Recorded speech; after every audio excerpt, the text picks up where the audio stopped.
Hi, my name is Andrea, and I'll be presenting about understanding the end behavior in polynomial functions.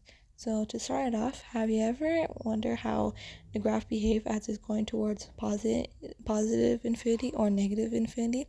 Well, that's where end behavior comes in, and behavior is to determine how the graph will be after the turning points and after passing the x-intercept.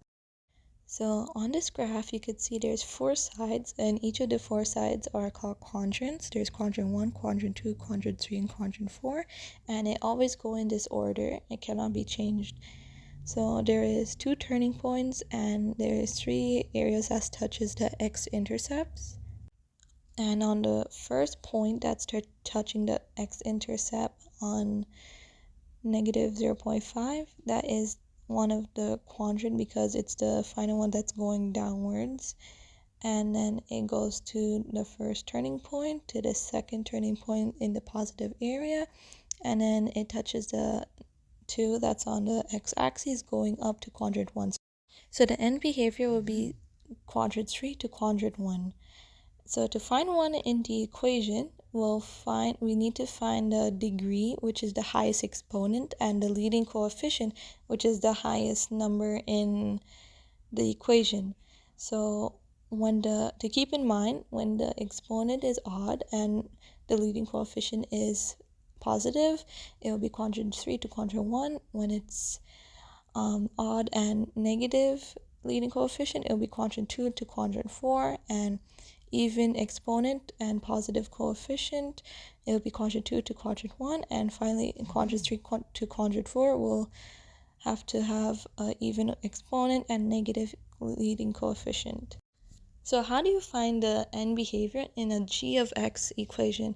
So in this given equation of g of x equals to negative 2 bracket x plus 1 to the power of 2 bracket x plus 4, we need to find the degree first. And in order to find the degree, we have to add up all of the exponents. So exponent 2 plus exponent 1 equals to 3. So we have the degree as 3, and the leading coefficient, which is negative 2 times 1 to the power of 2 times 1, which equals to negative 2.